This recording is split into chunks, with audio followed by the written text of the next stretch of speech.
So much to get to on today's Lakers Report by Chat Sports. I'm your host, Chase Sr. But first, if you're sitting at home or wherever you're watching this video and you're like, I really love the Los Angeles Lakers, but I want better Lakers YouTube videos, this is your place. Why is that? We're cooking up the latest Lakers news and rumors. When the trade market heats up, when free agency gets underway, we're going to be pushing out content like crazy. We've had you updated on the Lakers coaching search ever since Frank Vogel got fired, and we're one of the largest Lakers channels on the entire internet, closing in on 44,000 subscribers. We're trying to get to that number by the end of the week. And we love our audience interaction because we like to chop it up with Laker Nation. So if you type me, if you're subscribed by hitting that red subscribe button down below, or you plug in that link, youtube.com/LakersTV, we'll give you a shout out on the next Lakers Report. With that, we're talking Kyrie Irving and a bunch of Lakers head coaching updates, all of that and more coming your way right now on the Lakers Report.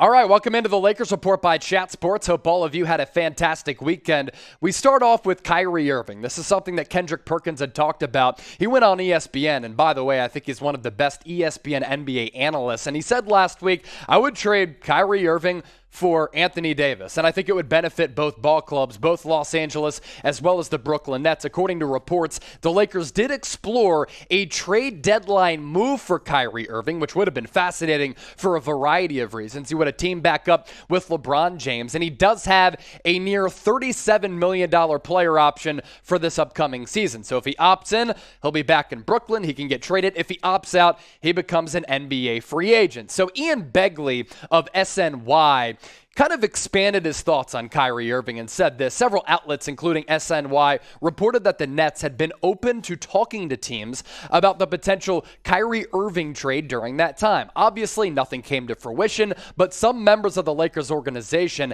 discussed the possibility of trading for Irving during that stretch of the year, sources say. The deal would have obviously reunited Irving with LeBron James, but it's unclear if the Lakers reached any internal consensus on Irving at the time. So if Kyrie Irving would have been traded to the Los Angeles Lakers, he would have teamed back up with LeBron James, of course, and I would imagine that Anthony Davis would have been traded from LA to Brooklyn. Now, that's what Kendrick Perkins had talked about. That report from SNY and a couple of other outlets did not specify the exact player, but my guess is Anthony Davis in order to make contracts work. And you look at the LBJ Kyrie tenure in Cleveland.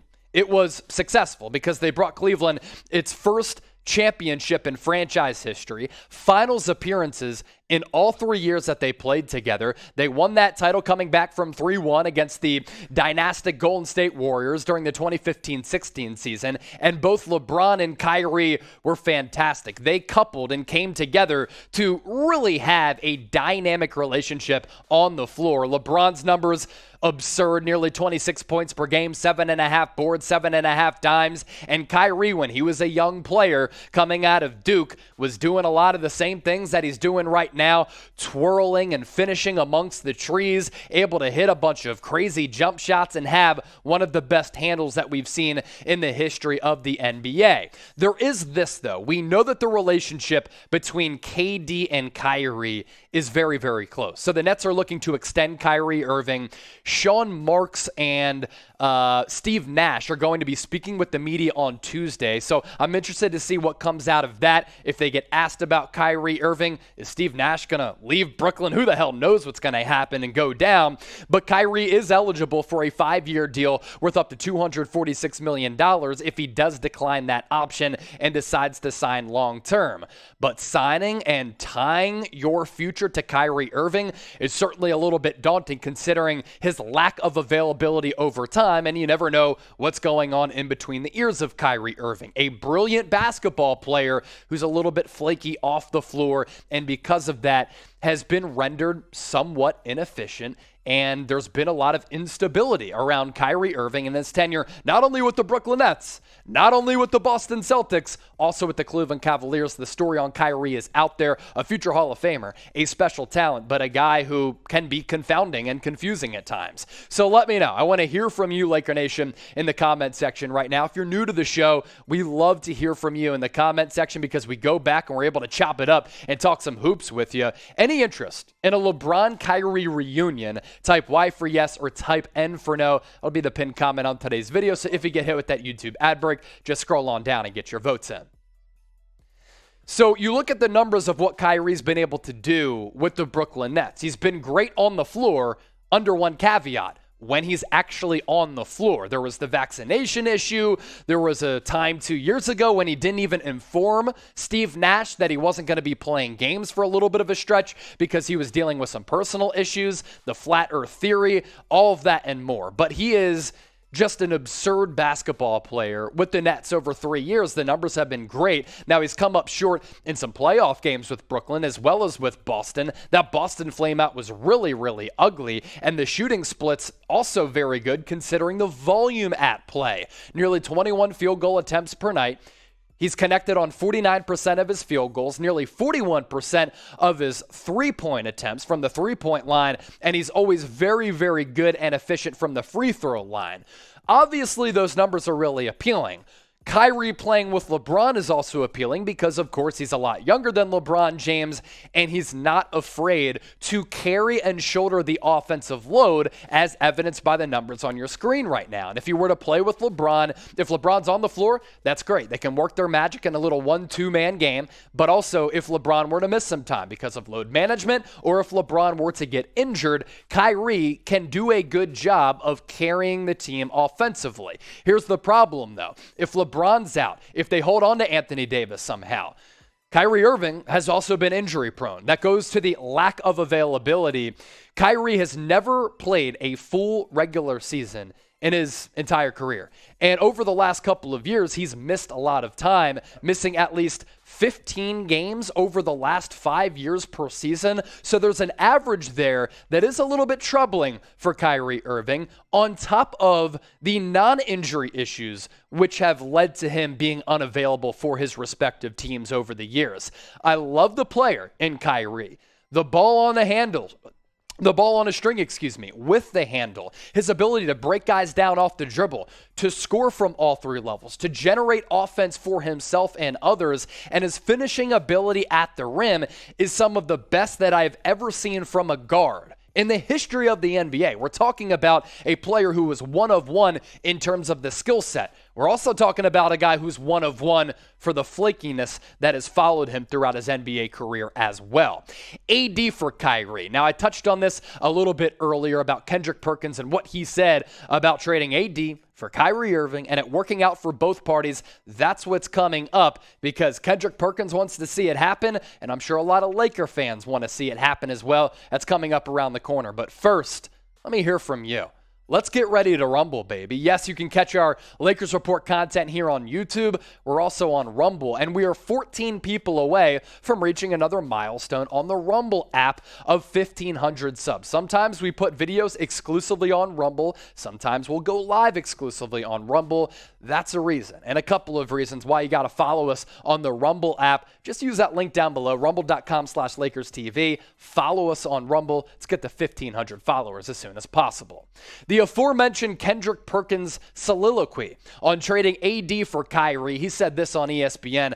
I think that it's time for both franchises, the Lakers and the Nets, to get a new change, both of them. And I think the players need a new change as well. I wouldn't mind seeing Kyrie Irving back with LeBron James, a guy he went to the finals with and won a championship with, had one of the greatest runs to a championship in NBA history. And I also wouldn't mind seeing Anthony Davis team up with Kevin Durant in the Eastern Conference. And of course, Kyrie, when he was playing alongside LeBron James, uncorked one of the most legendary shots in the history of the NBA Finals. Here's the problem for both organizations, and I guess the risk might balance itself out. Both players can't be counted on. For Kyrie, and the reasons that we talked about already, and Anthony Davis, and the fact that every year he is also unavailable, but because he's brittle, he's injured all the time, and I have some concerns about how he ages because there's been a lot of speculation about him coming into camp overweight, him not getting in the weight room, LeBron James being unhappy with him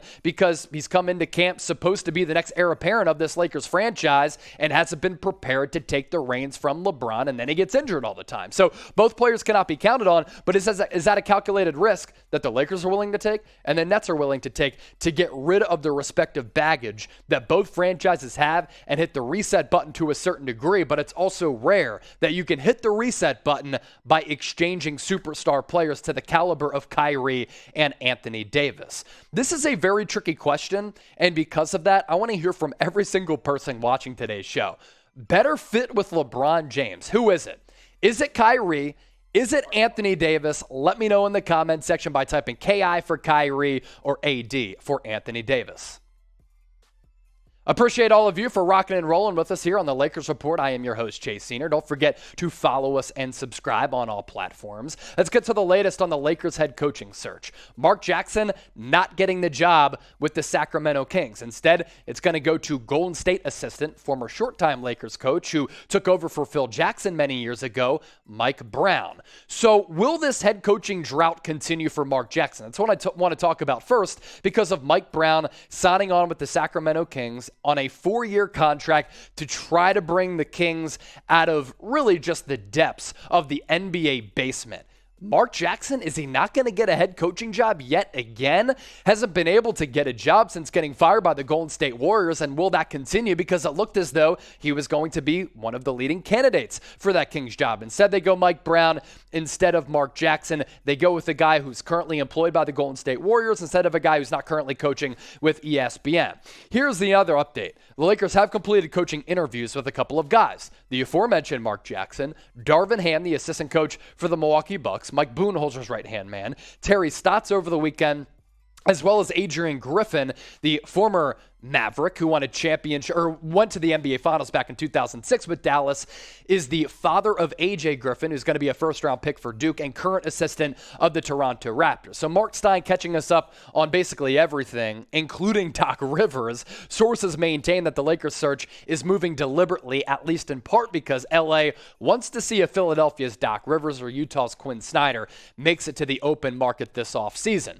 We'll see if the Jazz blow it up, and if the Jazz do blow it up, maybe the Lakers can go after Quin Snyder if he doesn't come back to Utah, even though there were reports out there that we talked about last week that Quin Snyder isn't really interested in becoming the next lead man for the purple and gold. As for Doc Rivers, right now, Philadelphia deadlocked in a second-round series with the Miami Heat after defeating the Toronto Raptors in the first round, and honestly, it's been a really bumpy ride for Doc Rivers throughout his playoff career. Even this year, he's been on the seesaw, right? I thought he outcoached Nick Nurse at the start of that Toronto series. Then Nick Nurse got him back. Then Doc Rivers got the dub because they had more horses and more thoroughbreds like the Kentucky Derby race over the weekend as compared to Toronto. And then so far this series, yes, they were without Joel Embiid the first 2 games, but it was Spoelstra over Doc. Then Doc has done a great job of responding to Eric Spoelstra the last 2 games. Series deadlocked at 2-2. If the Sixers flame out in the playoffs, maybe Doc Rivers is going to get fired, but according to Jake Fisher,